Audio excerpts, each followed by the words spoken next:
Seja bem-vinda, seja bem-vindo a mais um Coragem Cast. Que bom que você está aqui, que bom que mais uma vez você decidiu, você escolheu se priorizar e se colocar como a pessoa mais importante da sua vida.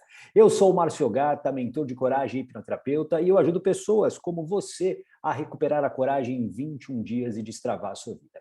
E hoje no Coragem Cast eu vou trazer mais uma pessoa muito especial, mais uma história inspiradora para você ver que é possível sim. Talvez hoje você se sinta sem forças, fraca, talvez com a vida totalmente travada. E eu vou trazer uma história aqui de muita superação, uma história que eu tenho muito orgulho de acompanhá-la já há 2 anos, e a gente vai conversar hoje com a Bruna Souza. Bruna, pode abrir seu microfone para a gente conversar, para a gente falar. A Bruna que é veterinária, né, Bruna? Seja bem-vinda ao Coragem Cast. Só para começar, já tinha alguém aqui atrapalhando. Prazer, pessoal. Tudo Que bem, bom, Bruna. Ogata? Tudo bom, Bruna. Obrigado por você ter aceitado o convite para conversar aqui com as pessoas no Coragem Cast. E para a gente começar, eu gosto sempre de fazer uma pergunta. Você fez o programa Blindagem Emocional? Sim, eu fiz o primeiro e o terceiro. Você é da primeira turma e da terceira Foi, a gente turma. foi o piloto. Foi o piloto. Vocês foram as minhas cobaias. Vocês foram as minhas cobaias. Mas, Bruna, me conta um pouquinho. Hoje você é veterinária, é isso mesmo, né? Sim.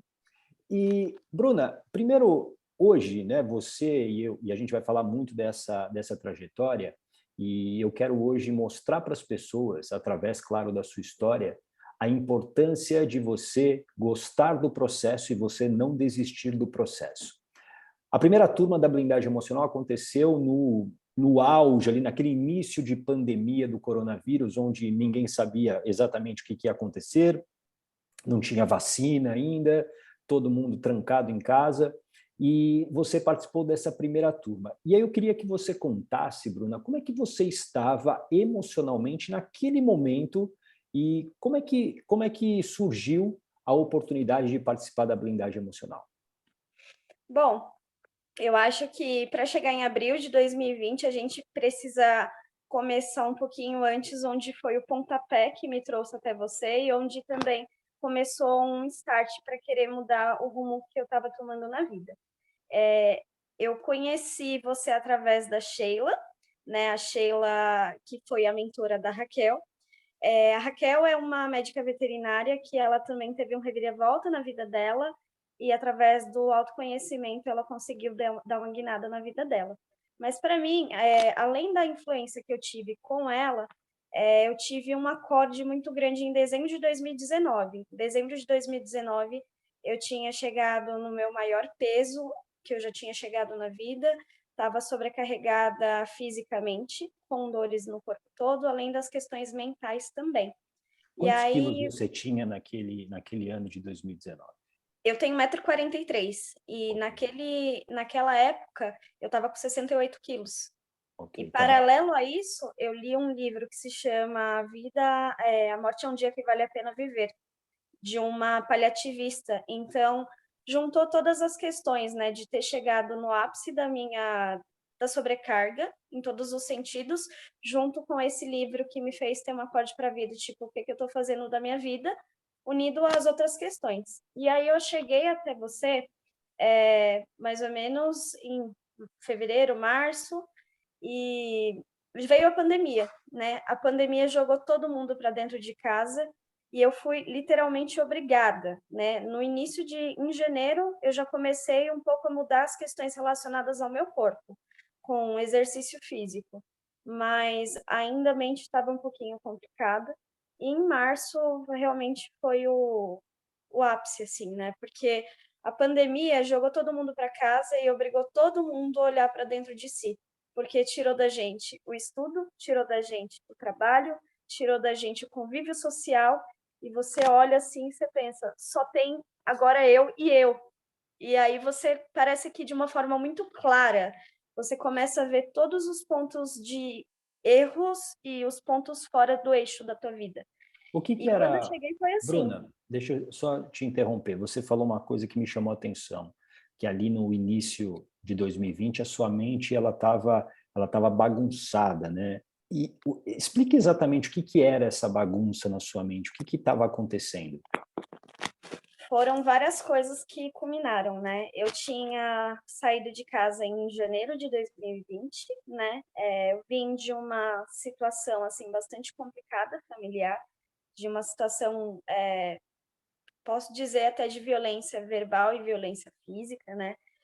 E unidas às questões de baixa estima, de sobrecarga mental com as questões de violência, então eu saí de casa em uma situação não favorável, foi numa situação ou eu saía de casa ou eu tomaria rumos que eu não queria na minha vida. Eu acredito que vocês consigam entender um pouquinho sobre esses rumos que, infelizmente, quando a gente está adoecido psicologicamente, parece que você não vê saída na vida.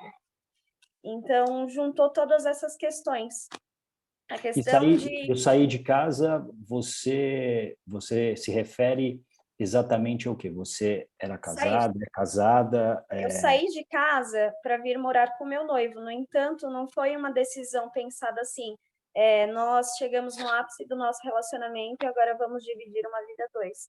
Mas sim porque a situação que eu vivia dentro da minha casa era insustentável, né? Não existia respeito, né? Não existia respeito.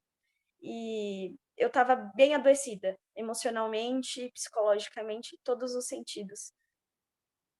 Eu acho que ali foi para mim assim, ou é agora ou é nunca, sabe? Porque se eu não tivesse saído, eu não sei o rumo que eu estaria hoje. Você morava com quem nessa casa? Então, eu morava com a minha mãe, anteriormente era minha mãe e meu pai. Eles passaram por um processo de separação em 2017, em dezembro, né, dele ter saído de casa, depois de mais um episódio de violência física, né? Desse episódio de violência física, eu estava imersa nesse meio, né? E foi onde eu acho que, de forma desesperada, foi o meu primeiro ato de coragem, de ter falado, eu não aguento mais. Eu cheguei aí conversar com outras pessoas porque eu não aguentava mais a violência física. E aí, nesse mesmo dia, meu pai saiu de casa, meu pai foi morar na casa de baixo e ficou meu pai na casa de baixo, minha mãe na casa de cima. Então, nesse momento eu estava morando só com a minha mãe, né? Só que assim, só para contextualizar, se você achar que eu estiver falando coisa demais, me interrompe.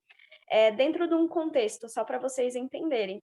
O meu pai, ele cresceu em um contexto de violência física, né? Meu pai perdeu os dois pais, pai e mãe com 4 anos de idade, naquele contexto de interior do sertão nordestino. Esse era o contexto que eles tinham, irmãos criando irmãos mais novos, e a violência física foi o meio que ele cresceu. E a minha mãe também tinha algumas questões relacionadas com a família dela, de ter sido, de certa forma, preterida, né, pela mãe dela. Então, unida a essa questão da família dela, unida à questão de violência física que ela viveu com o meu pai, eu cresci em um lar que não tinha muitos recursos emocionais vigentes. Então, foi desde sempre dentro da violência física, a princípio, do meu pai contra a minha mãe, e a partir de um certo momento, quando eu tinha 12, 13 anos, vi que aquilo não era muito certo, e aí eu comecei a me meter no meio também, e eu comecei a fazer parte também da violência física.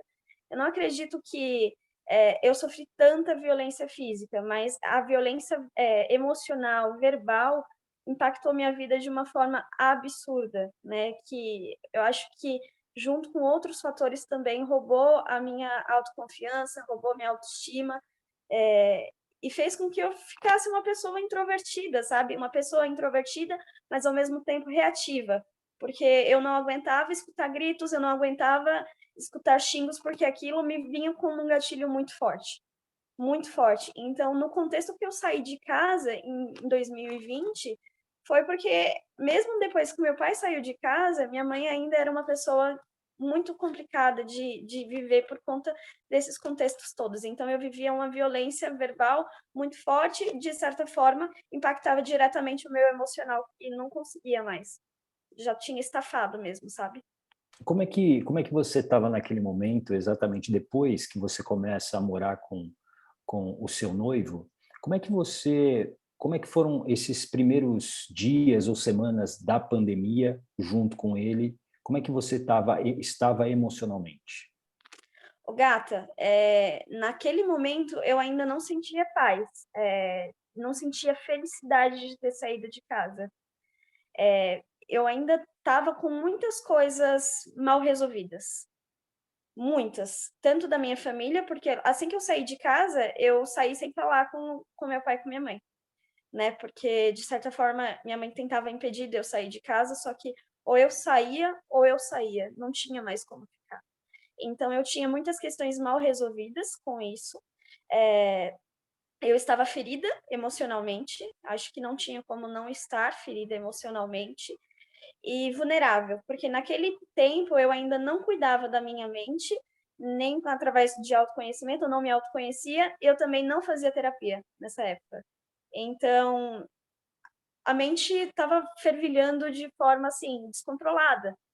E para ajudar, eu ainda tinha perdido o que para mim era um certo respiro, que era o estágio na época. Então, sabe?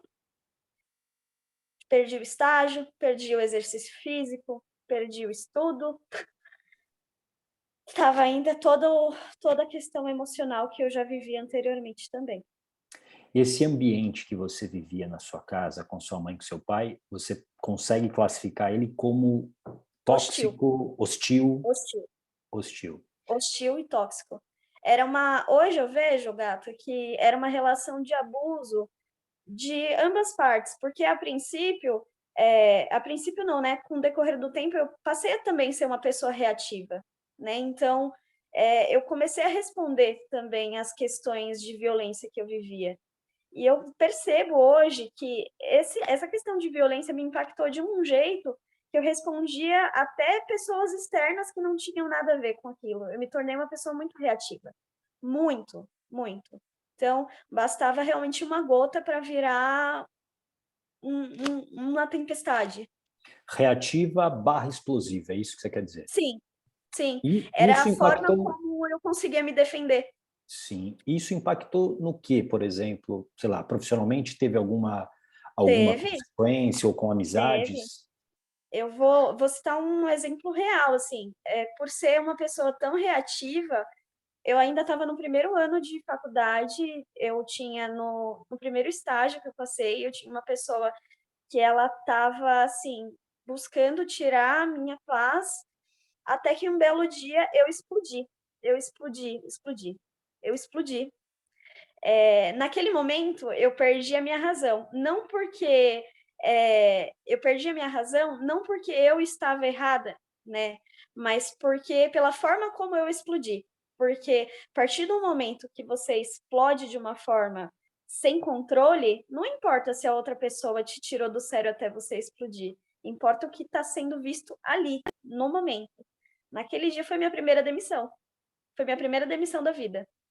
E, e hoje eu percebo dessa forma, assim, eu acho que no contexto geral foi bom isso ter acontecido para me fazer acordar um pouco para a vida, mas naquela época eu não tinha controle nenhum, nenhum, nenhum, nenhum.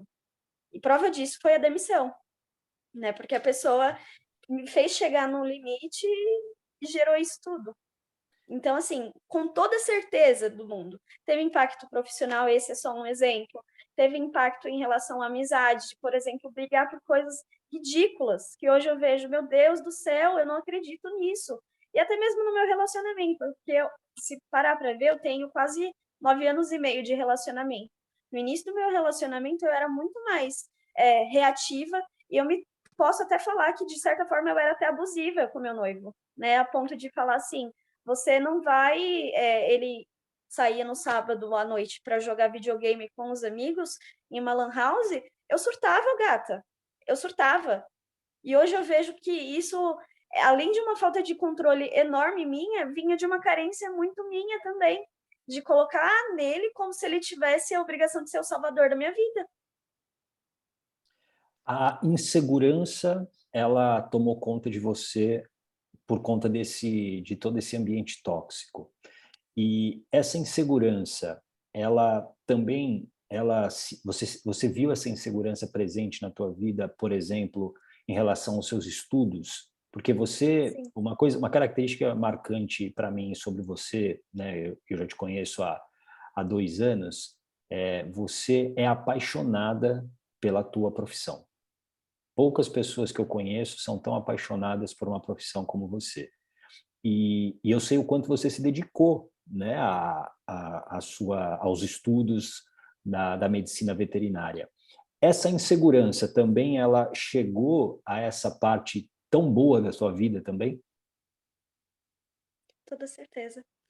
Eu vejo que hoje o ter crescido nesse ambiente hostil, unido com questões relacionadas a bullying, tirou. Algumas semanas atrás eu pensava sempre em até desistir. Desistir do que eu sonhei e batalhei por tanto tempo. E quando eu falo isso, eu falo realmente com um nó da garganta, porque às vezes, gente, a gente pensa que as coisas que acontecem lá atrás não impactam na nossa vida. Mas a ponto de você pensar em desistir algo que você sonhou por 13 anos e batalhou ativamente por 8 anos, é assim, é muito difícil. E eu tive alguns casos muito difíceis que me remetiam o quanto que, como se eu não tivesse preparada para estar ali, como se eu não fosse digna de estar ali. Eu acho que essa é a grande questão, é como se, mesmo tendo feito tudo, não fosse nada, sabe? Era como se eu fosse uma mentira. É uma mentira. E isso não é um milagre que tenha acontecido faz anos, não, tá? A última hipnoterapia que eu passei fazem 6 semanas, 7 semanas, um pouquinho mais do que isso. E poucas semanas antes eu já estava nessa mesma questão. Eu não aguento mais. Eu não aguento mais. E é muito louco pensar, porque eu estava querendo desistir de uma área que eu amo, que eu não me vejo em outra área, que é cães e gatos, assim, clínica de cães e gatos, sabe? Então, assim, a insegurança impactou minha vida nas minhas relações pessoais, nas minhas relações emocionais, nas minhas relações profissionais e principalmente na minha relação comigo mesmo. Beleza, a gente vai voltar daqui a pouco nessa hipnoterapia que você falou aqui, mas vamos seguir aqui a linha do tempo. Você faz a blindagem emocional na primeira turma. O que você sentiu de diferença já em você depois dos 21 dias? Como é que você se sentiu quando você terminou a primeira blindagem emocional? Eu acho que alguns pontos bateram bem fortes para mim, principalmente em questões relacionadas a pai e mãe, né? Porque a gente é muito fácil, na nossa perspectiva, até uma certa forma vitimista, de olhar as coisas pela nossa perspectiva. Só que a gente não vê o que tem por trás daquela pessoa para ela agir daquela forma. E aí você para e você pensa assim, não é possível, não é possível, deve estar alguma coisa errada. Mas basicamente planta a sementinha da discórdia, do questionamento, do eu não sou tão vítima quanto parece, sabe? Além de outras coisas, uma das coisas muito profundas que aconteceram comigo naquela primeira blindagem emocional, em uma das finalizações de dia, eu vi eu com 4 anos de idade. E, e eu com 4 anos de idade falava que a gente ia conseguir. Eu acho que essa foi uma das imagens que eu tive na vida mais profundas. E em algumas sessões, né, em alguns dias, tinha alguns exercícios que a gente tinha que praticar, e alguns marcam, como, por exemplo, você começar a olhar. A gente é muito fácil a gente ver qualidade nos outros, mas a gente não vê na gente. Você pode ver, você pensa em 10 defeitos seus, você vai encontrar, pensa em 10 qualidades. E em algumas das vezes, você pedia que a gente olhasse alguma questão nossa e você pedia, acho que para fazer até vídeo relacionado, falando sobre aquilo. Inclusive, eu tenho aqui essas características que você levantou, grudadas no meu guarda-roupa e em vários lugares da minha casa.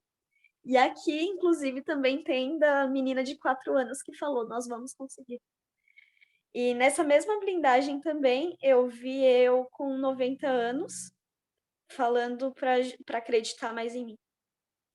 E parece para quem vê de fora é uma coisa, mas para mim foi como se realmente estivesse passando por aquilo, sabe? Como se fosse um respiro, tipo, vamos em frente, sabe? Acho que um suspiro de esperança, diria que é uma palavra. Sim.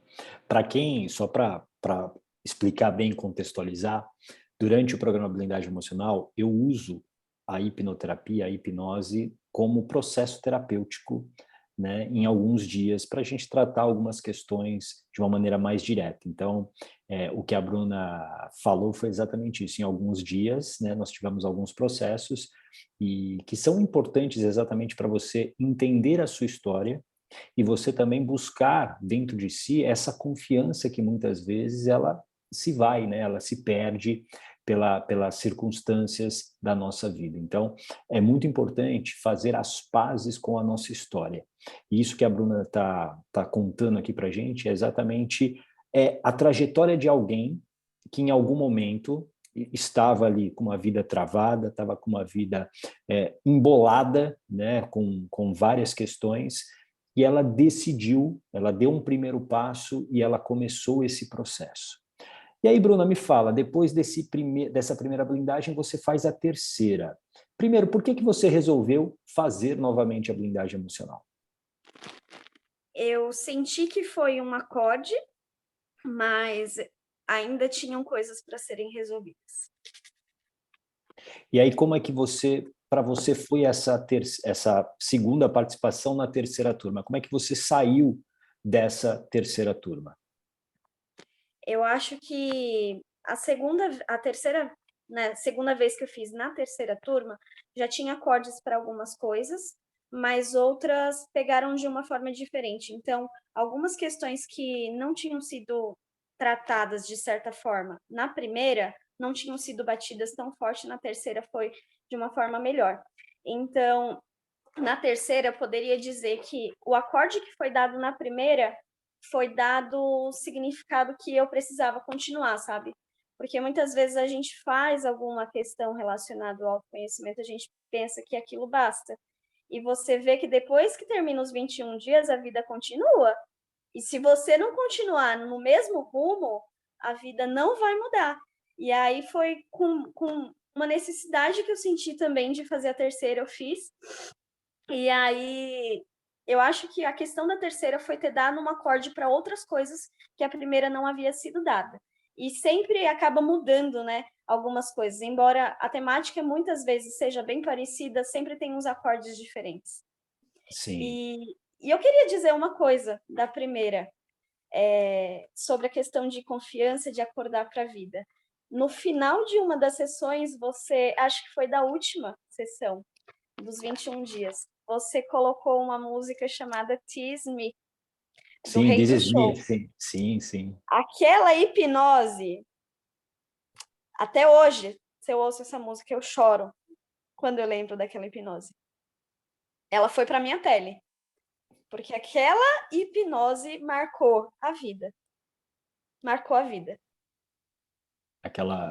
A letra dessa música é incrível, né? A letra dessa música é incrível, Gato. Ela mostra exatamente que tem uma hora que a gente precisa lutar, né? E a gente precisa lutar sendo quem nós somos, né? Lutar. Sim, e assim, sabe o que eu vejo em uma relação assim muito próxima dessa música e hoje a forma como eu me vejo? Só para contextualizar vocês também, quando eu era bebê, eu tive uma intercorrência no parto e eu tive uma hipóxia neonatal, graças a Deus não desenvolvi paralisia cerebral, mas eu desenvolvi hidrocefalia, que para quem não sabe, é um acúmulo de água no cérebro que por algum motivo as válvulas não conseguem drenar, né? Os espaços nos ventrículos não conseguem drenar, e aí acumula, não tem espaço para o cérebro ficar, acaba gerando outras intercorrências, como, por exemplo, epilepsia, que eu também desenvolvi, mas graças a Deus graças a Deus e minha mãe, né? Porque hoje eu não consigo não olhar. Óbvio que ela teve que ser muito guerreira naquela época. Eu operei a primeira vez com 5 meses de vida, a segunda vez eu operei com 5 anos, porque eu parei de andar. Porque uma das válvulas que vai da minha cabeça até o meu peritônio, que é a região do abdômen, tinha parado de funcionar. E aí eu operei de novo com 5 anos. E para entender, né, muito pouco depois que eu tinha operado, eu entrei na pré-escola. Então eu estava careca, eu era uma pessoa, uma baixinha, gordinha, enfim. Eu tinha vergonha de dizer isso. Eu tinha vergonha como se tivesse sido um demérito ter feito uma cirurgia na cabeça, na verdade duas. Eu tinha vergonha quando me perguntavam por que era aquela minha cicatriz na minha barriga, e eu falava, era apêndice, é apêndice, 2 cicatrizes, é apêndice. E eu tinha vergonha de dizer isso, sabe? Só que hoje eu vejo que, poxa, eu tô aqui, cara. Eu passei por tanta coisa, eu tô aqui. Eu passei por isso, eu passei por bullying, eu passei pelas intercorrências da minha casa e eu tô aqui, sabe? E aí realmente é no sentido de tomar posse da tua vida, tomar posse da tua história. E eu não tinha isso. Eu tinha vergonha de ser quem eu sou, eu tinha vergonha da minha história, eu tinha vergonha de dizer que eu tinha problemas familiares, e eu me tornei uma pessoa que eu não era, por medo de ser realmente quem eu sou e as pessoas me julgarem, porque isso começou lá atrás, sabe? É como se você se colocasse de volta num casulo, e o casulo ele serve para te transformar para voar para a vida, e não para você voltar para o casulo de novo. Então, eu acho que a gente tem que deixar muito bem estabelecido, assim, foi um start para eu acordar para a vida e tomar posse de quem de fato eu era. Eu acho que depois disso começou um processo. Um processo. Não cheguei lá, porque eu acho que hoje eu vejo que o caminho é muito mais aproveitoso do que um resultado final, mas eu acho que eu evolui muito nesse sentido. E você falando dessa história, né, e você falando dessa sua história, né, da infância, e falando da música This Is Me, né, do filme, o início da música, se eu não estiver errado, fala mais ou menos assim, né? I'm not a stranger to the dark. Eu não sou uma estranha no escuro. Hide away, they say. Se escondam, né? Se escondam, eles dizem, porque não queremos as suas partes machucadas, danificadas. E aí ela, na música, ela fala, né? I've learned to be ashamed of all my scars, né? Aprendi a ter vergonha das minhas cicatrizes. E, e é o que aconteceu, né, com você, como você contou aí. E quando a gente dá um novo significado para isso, né, quando a gente consegue fazer as pazes com a nossa história, a gente percebe que essas cicatrizes, elas são o nosso maior tesouro, né? Elas são o nosso maior tesouro, porque foram essas cicatrizes que levaram a Bruna, né, a se tornar uma veterinária tão dedicada com o que ela faz. Foram essas cicatrizes que trouxeram ela até aqui. Então, para você que está nos assistindo e se inspirando com a história da Bruna, não tenha vergonha das suas cicatrizes, das suas histórias, do que aconteceu. Aconteceu, né? Não tem como você ir lá e mudar. O que dá para você fazer é o quê? Mudar o significado disso. Mudar o significado disso. Agora, Bruna, quando você terminou a blindagem 3, você seguiu no processo. E aí você entrou para a comunidade Coragem, né, que é o grupo de pessoas, como eu digo, que sempre está do meu lado, buscando esse aperfeiçoamento de autoconhecimento, buscando cada vez mais se conhecer, se entender. Qual a importância da comunidade Coragem para você nesse seu caminhar, nesse seu processo? Aqui a gente tem que citar também a nossa parte de responsabilidade. Mesmo estando num meio de pessoas que estavam lutando pelo mesmo objetivo, o mesmo prol, se apoiando, eu me negligenciei um pouco depois dessa terceira blindagem. E aí você entra no abismo de novo. E um pouco tempo depois, acho que 5 meses, 6 meses depois, eu não saí em momento nenhum da comunidade de coragem. Eu voltei e eu fui acolhida. E acho que a questão é como se você tivesse um cais. Não, um cais que você tá lá, você conversa, você não é julgada, pessoas se apoiam porque elas estão no mesmo objetivo que você. Quando você entra rumo a um caminho diferente da maioria, como é um caminho do autoconhecimento, de você olhar para a tua vida, sua história, suas questões passadas, vocês vão ver que a maioria das pessoas, para elas, não vai fazer sentido nenhum. Eu digo isso com muita assertividade, porque nesse processo todo eu indiquei para várias pessoas a questão da comunidade de coragem, das lives, enfim, e poucas pessoas têm coragem de fato de olhar para essas questões. Então é como se a gente fosse estranho. E eu falo isso até mesmo dentro do meu lar, porque, por exemplo, eu entrei nesse processo, mas o meu noivo, ele não tem o objetivo de fazer isso, só que não é por isso que eu vou desistir. Eu acho que você estar em um local, né, mesmo que virtual, de pessoas juntos no mesmo pro, é como se você se fortalecesse. Eu acho que essa é uma das questões primordiais que a gente tem que se situar. Fortalecimento. Sem Fortalecimento dúvida. e apoio. Esse ponto muito importante que você trouxe, Bruna, porque nessa caminhada do processo, né, num processo de transformação de vida, num processo para você destravar a sua vida, estar num ambiente fortalecedor, num ambiente, como você bem definiu, né, de pessoas com o mesmo objetivo, isso primeiro mostra que você não está sozinha, porque normalmente, quando a gente começa com a nossa inquietação, é natural que a gente ache que eu sou o problema, que só eu estou vivendo aquilo, né? Que está todo mundo feliz, eu olho o Instagram, está todo mundo sorrindo, e só eu estou com uma vida ruim. Só eu estou na angústia, só eu estou na depressão, só eu estou na tristeza. E não, a maioria, infelizmente, está vivendo a mesma história. E são poucas, como você também disse, que têm a coragem de dar um próximo passo. Então, estar num ambiente fortalecedor é essencial, essencial para você suportar esse processo. E na comunidade Coragem é exatamente, a ideia da comunidade é exatamente essa, é manter as pessoas ativas nesse processo. E você é uma das pessoas da comunidade mais ativas que a gente tem depois como você Hoje, disse, desse sumiço que você teve, que é natural também, às vezes a gente é muita precisa, coisa. e isso, a gente precisa desconectar para a gente entender, às vezes, a importância, né, por exemplo, de um grupo como a comunidade. E você é uma das pessoas mais ativas, você sempre está nos encontros, você sempre está ajudando as pessoas com as suas colocações, com seus pensamentos.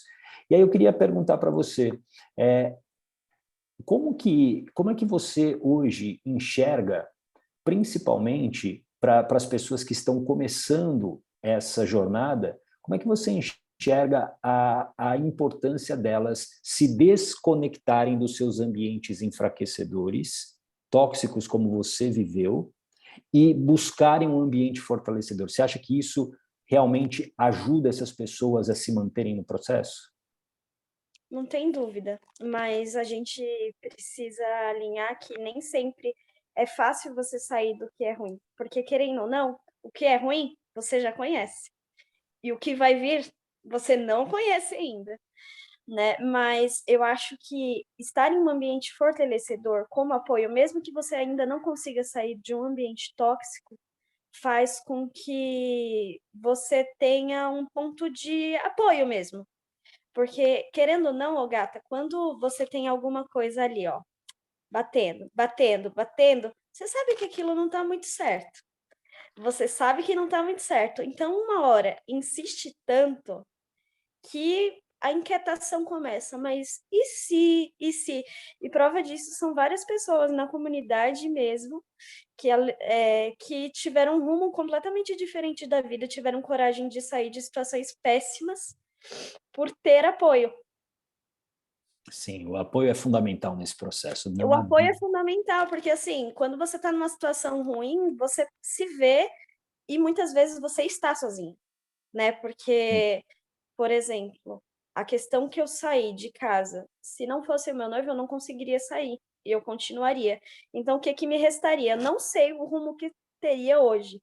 Mas se eu não tivesse arrumado, de alguma forma, um suporte psicológico, um suporte mental, eu acho que as coisas seriam muito mais difíceis. Então, mesmo que em determinado momento a pessoa não consiga sair de um ambiente tóxico, hostil, ela tendo apoio, ela consegue minimamente manter uma estabilidade ou, de forma mínima, a questão mental de forma saudável. Por que que você acha que as pessoas têm dificuldade de pedir ajuda? Como você, por exemplo, você encontrou no seu noivo uma mão, né, para te tirar daquela situação, mas por que que você acha que as pessoas elas têm essa dificuldade de pedir ajuda? Medo de julgamento, acho que é um dos pontos muito grandes, assim. Eu falo isso porque quando eu falava que eu tinha uma relação péssima com os meus pais, as pessoas sempre pensavam que eu estava fazendo alguma coisa. Mas, na verdade, pai e mãe também pode fazer coisas. Hoje, graças a Deus, as coisas estão ótimas. Vai ser falado posteriormente, mas acho que é quebra de paradigma, sabe? O medo de julgamento, porque a gente está engessado na cabeça um determinado padrão. E quando você vai falar daquele padrão, as pessoas sempre arrumam alguma forma, pessoas no geral, tá? Arrumam uma forma de te culpabilizar ou te fazer minimizar como se a situação que você vivesse, estivesse falando, fosse menor do que de fato você vive. Só que assim, só quem vive sabe, né? Então eu acho que a questão de medo de julgamento e falta de apoio é um dos principais pontos que as pessoas silenciam e continuam vivendo situações péssimas. Aí vamos seguir o processo. Você continua na comunidade, aí você começou a participar da comunidade Coragem, e dentro de um processo, como eu sempre falo, né, a gente tem que, primeiro, né, a gente tem os focos que são mais urgentes da gente identificar e resolver, mas existem algumas pedras que estão ali na nossa estrada e que elas precisam ser retiradas. E às vezes a gente precisa de uma intervenção terapêutica, né, direta. E aí você buscou a hipnoterapia. Por que que você buscou a hipnoterapia para para esse processo de remover esses obstáculos da sua história? Primeiro eu fugi. Você lembra? Eu fugi por mais de um ano. Verdade. É, eu fugi, na verdade, por quase um ano. Eu fiz a última hipnoterapia, na verdade, a blindagem foi em julho, e eu só fui fazer, de fato, o meu processo de hipnoterapia em maio. Então, a primeira coisa é fugir. O que me fez enfrentar, de fato, que eu precisava, né, depois de ter fugido quase um ano, foi a situação que eu estar vivendo seria péssima. Porque eu saí de casa, mas eu saí de casa com a minha mãe bloqueada, e eu passei esse tempo todo sem falar com minha mãe. Então, o contato que eu tinha com a minha mãe era só através do celular do Vinícius, que ela não estava bloqueada, porque do meu era completamente bloqueado. E o meu pai também, por tabela, né? Então, é, era como se eu estivesse sozinha no mundo, porque eu sou filha única, eu não falava com meu pai, com minha mãe, só tinha meu noivo, e alguma coisa ainda batia na minha cabeça forte. Porque eu tinha saído de casa, mas eu ainda não estava em paz. E além de não estar em paz completamente, ainda estava tendo impactos na minha vida profissional. Porque a minha insegurança acabou com a minha vida.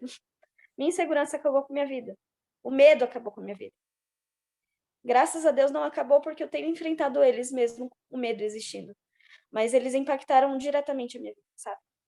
E foi isso que me fez O que enfrentar. estava impactando naquele momento, essa insegurança e esse medo na tua vida? Naquele momento, nesse Eu estava momento que você travada. Eu estava estava travado. travada. Estava travada. Já era abril, maio de 2021, as coisas estavam começando a voltar ao normal. Eu estava faltando 6 meses, foi isso? Foi 6 meses quase, para me formar, um pouquinho mais de 6 meses, e eu não me sentia capaz. Além da questão Isso, que eu não conversava com minha mãe e com meu pai. isso porque você estudou muito, você é apaixonada pelo que faz e você não se sentia capaz. Era isso. Não me sentia. Em abril de 2021, eu estava com medo de voltar aos estágios, mas estava com medo não porque eu não queria voltar, mas porque eu estava me sentindo incapaz. Eu estava me sentindo como se eu não fosse digna de estar ali.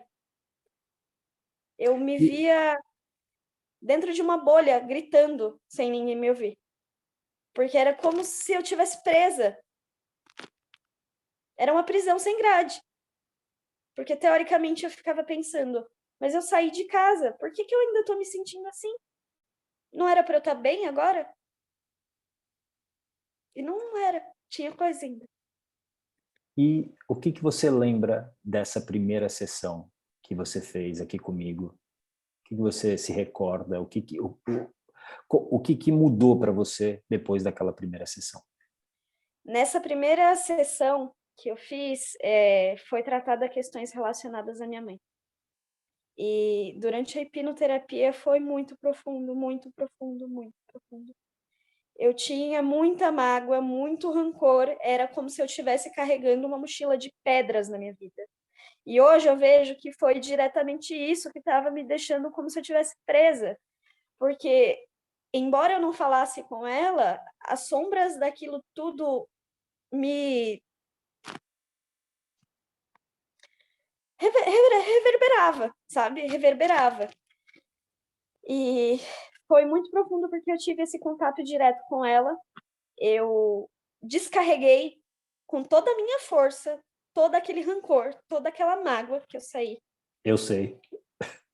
Você sabe, saí com a mão machucada de lá, de tanto ódio que eu tinha, de tanto rancor. E além de uma questão que não foi diretamente ali, mas começou um processo de começar a perdoar a minha mãe. Porque uma coisa que eu também não conseguia perdoar era o fato de ela ter visto violências físicas acontecendo do meu pai comigo e ela nunca ter tomado partido de me defender, né? Então, acho que o processo de perdão começou ali. E o que reverberou?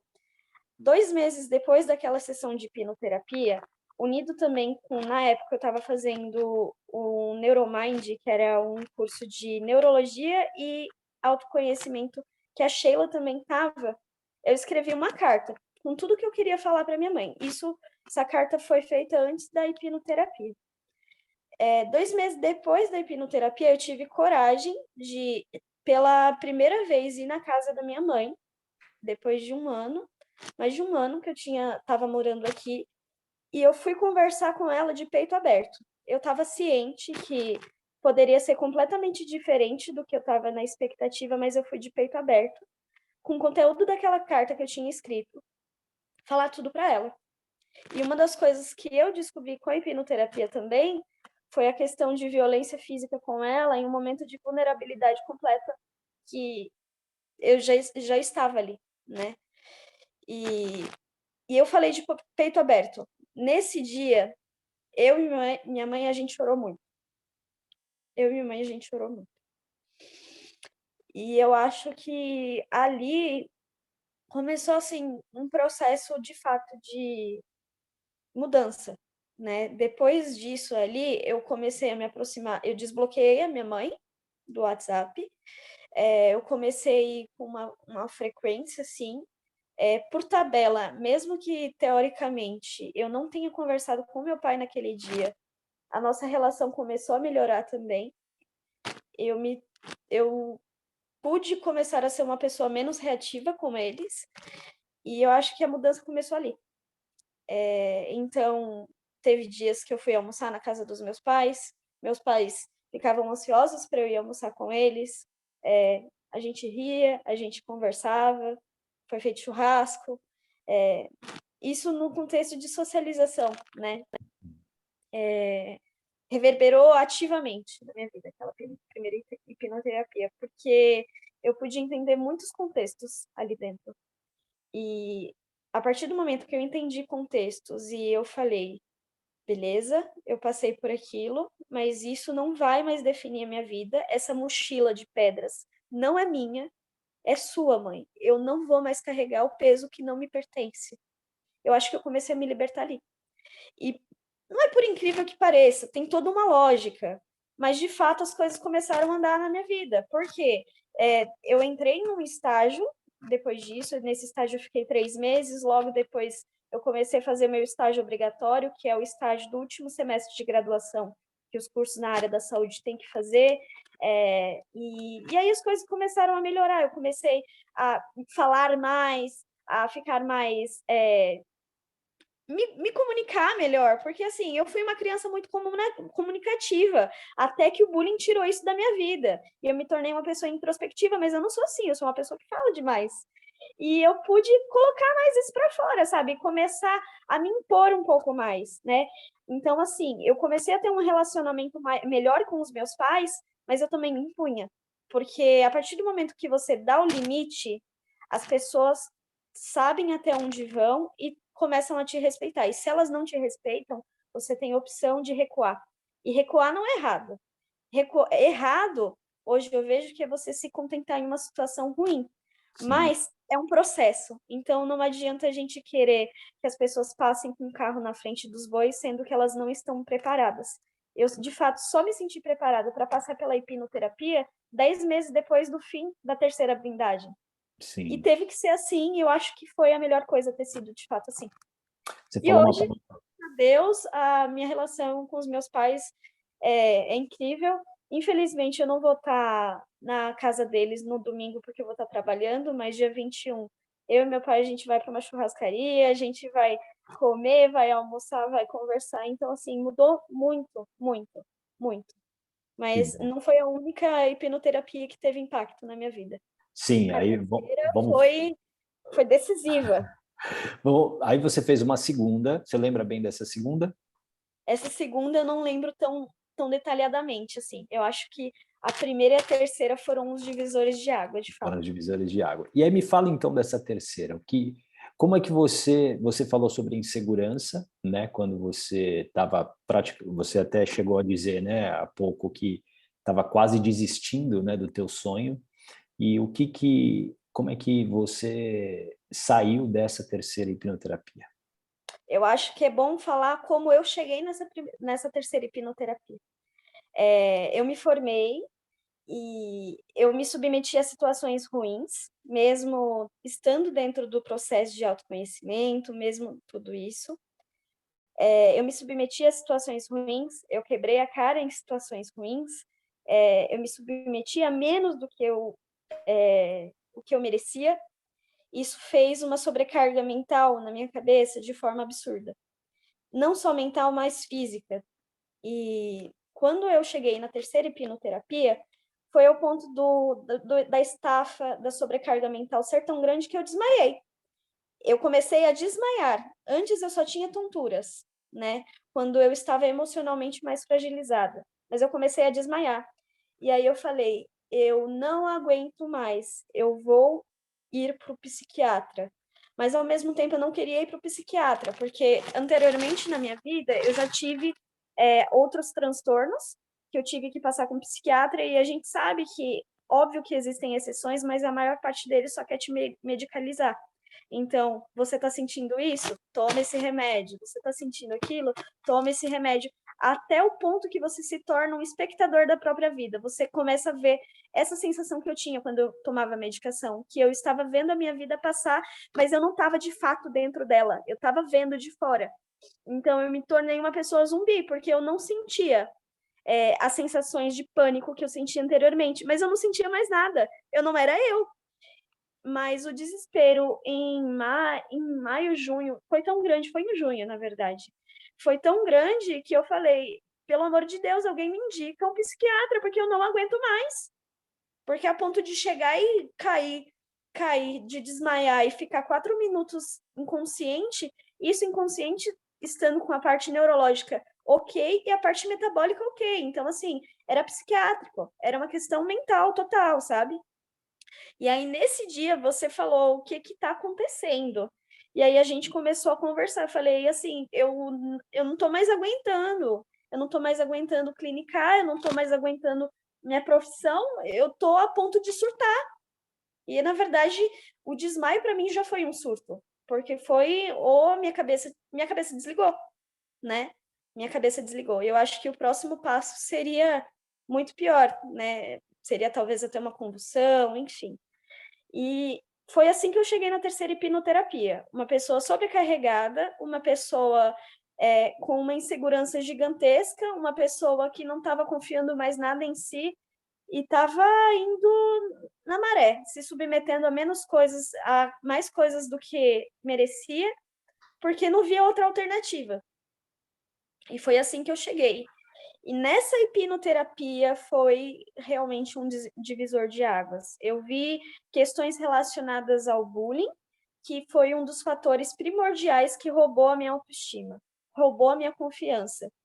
E enfrentando esses fatores ali, eu comecei a perceber algumas questões de diferença, como, por exemplo, se posicionar. E óbvio que a gente não consegue saber de tudo. A gente não é Deus e a gente também não é Google, e nunca vai ser.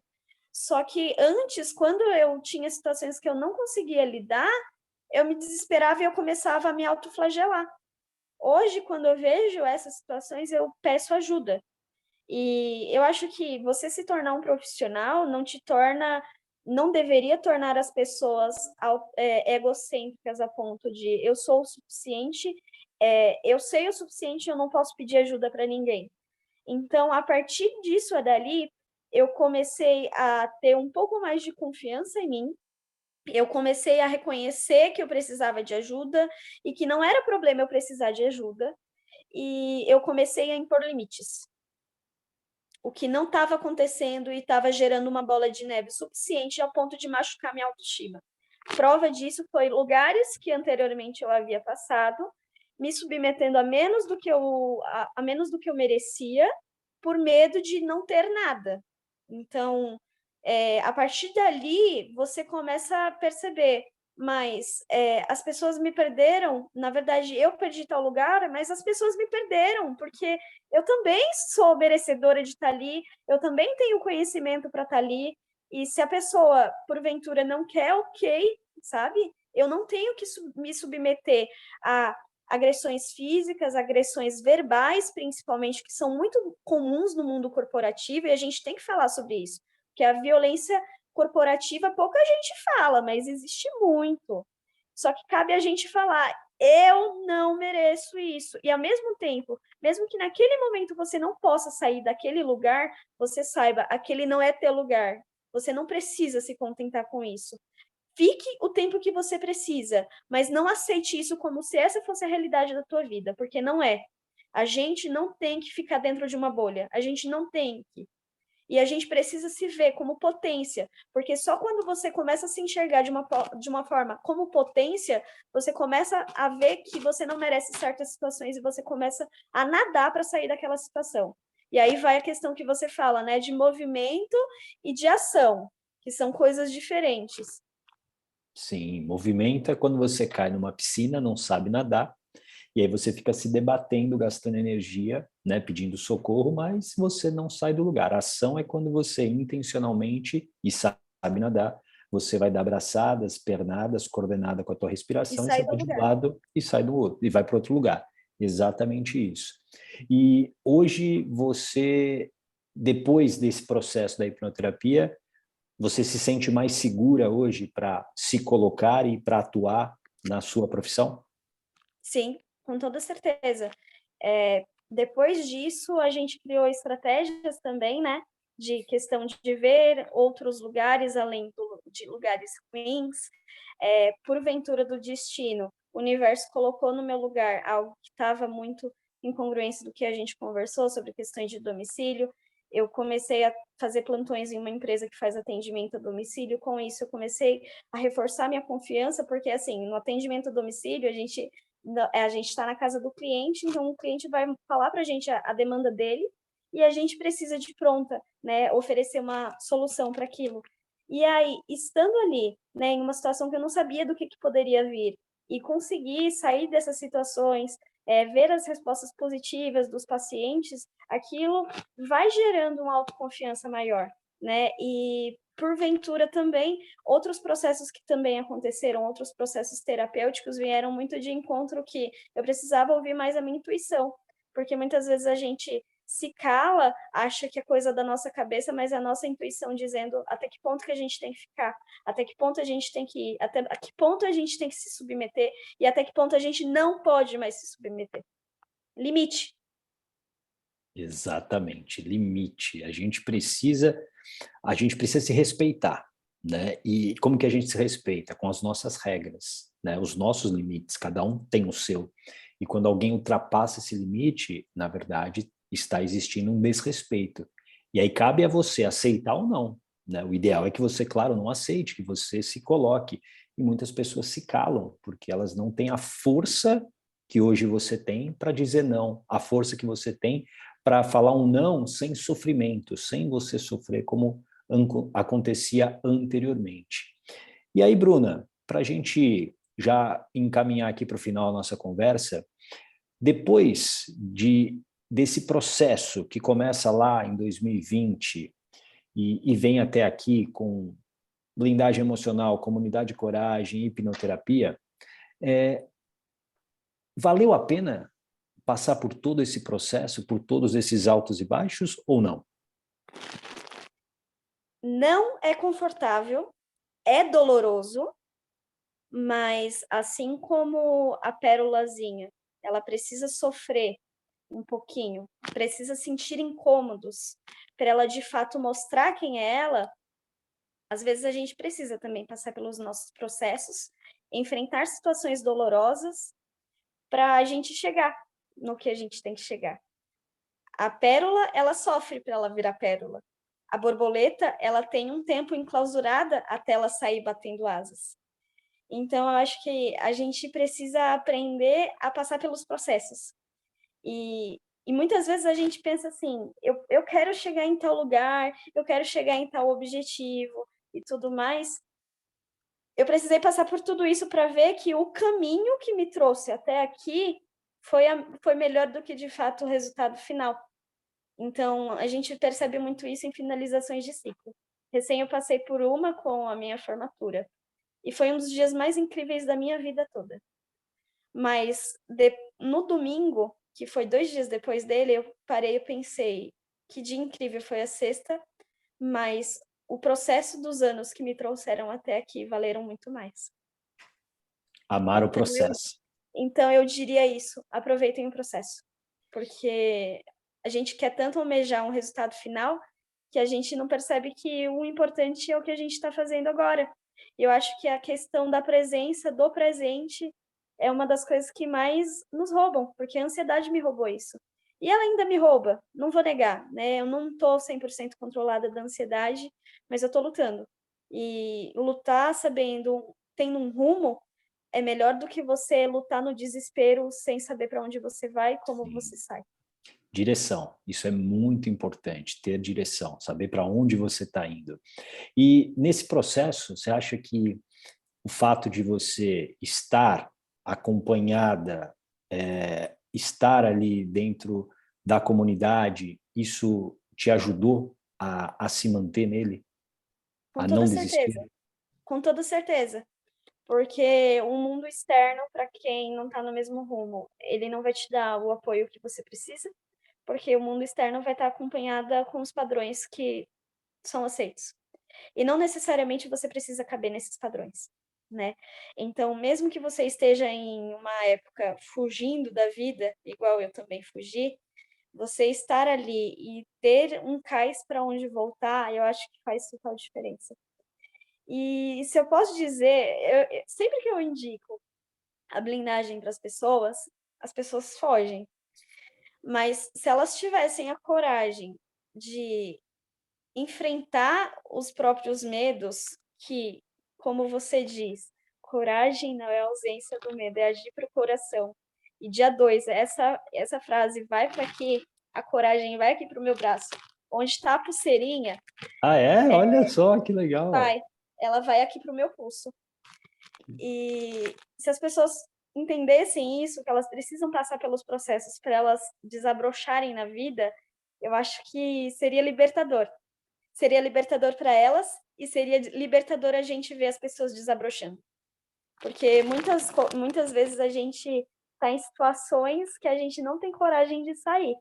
mas um pouquinho de coragem de se jogar de cima do prédio mesmo, às vezes, faz toda a diferença. E uma Sim, analogia que eu faço é, eu amo Hop Jump, em outubro eu vou pular de paraquedas. É rumo à liberdade. Às vezes pode dar medo de se jogar, mas quando você se joga e você sente o sabor da liberdade, cara, vale a pena de tudo. Vale a pena. Foi dolorido, mas valeu a pena. que bom. E uma última pergunta. No início você falou sobre, né, o sobrepeso. Como é que está isso hoje? Ai, ai. Eu mudei o rumo da minha vida. Eu mudei o rumo da minha vida, eu virei a pessoa que nos primeiros 6 meses dessa mudança, né, lá em 2019, ainda estava indo contra a vontade. Hoje eu me cuido por prazer, hoje eu sou viciada em exercício físico, na endorfina,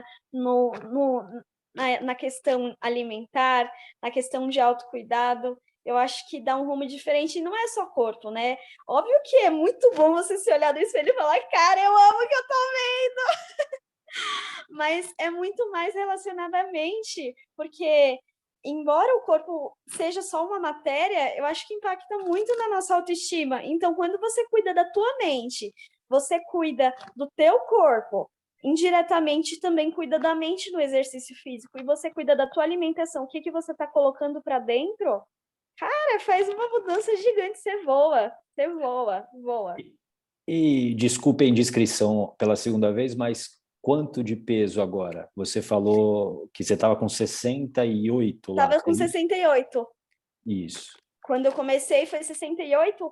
Quando eu terminei o meu processo de emagrecimento, que foi em julho do ano passado, eu terminei com 44 quilos. Então, foram 24 quilos a menos nesse processo todo. Foram alguns anos, né? Porque eu chutei o pau da barraca algumas vezes e voltei para o eixo. Hoje eu estou com 49 porque eu estou em ganho de massa. Então, hoje eu vejo que o peso estar subindo, o que me incomodava, na verdade, era todo o contexto que eu vivia psicologicamente e o que eu via no corpo, na composição corporal. Mas hoje eu vejo que o peso não é o problema, porque com 49 quilos eu estou super feliz, porque meu corpo está crescendo, né? Eu estou ganhando músculo.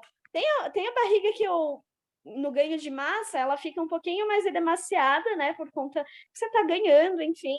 Mas eu estou no processo para daqui a pouco começar a lapidar e ficar incrível.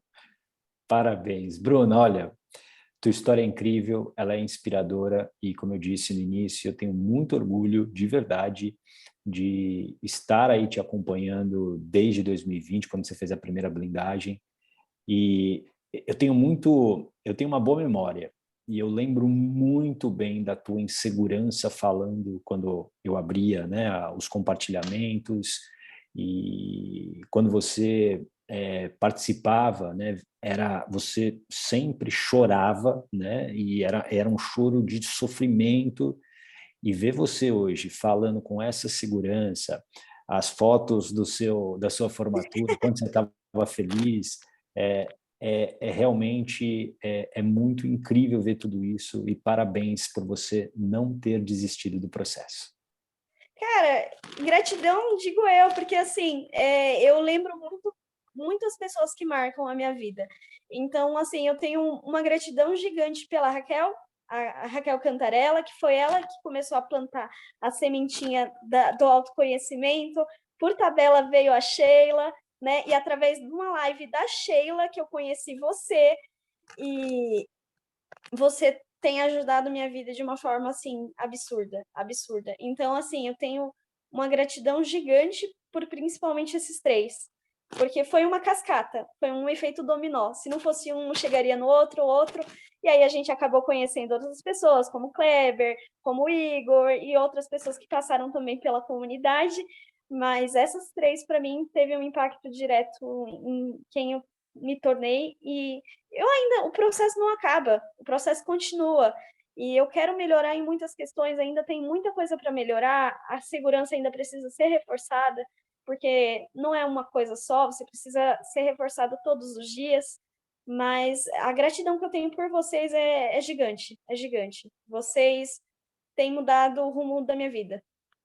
E quando eu falo isso, não no sentido de tirar o papel de protagonismo que eu tenho o meu, porque se eu também não tivesse decidido isso, não mudaria.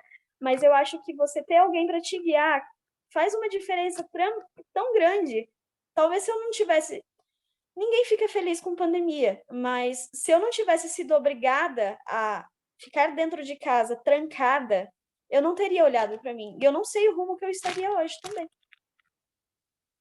Muito bom. Muito obrigado, Bruna. Gratidão por você ter aceitado o convite. E para você que nos acompanhou em mais um Coragem Cast, eu quero agradecer a sua audiência e muito obrigado por você estar aqui assistindo e se inspirando com a história da Bruna e com as histórias que eu trago aqui semanalmente no Coragem Cast, tá bom? A gente se vê no próximo. Um grande abraço. Tchau!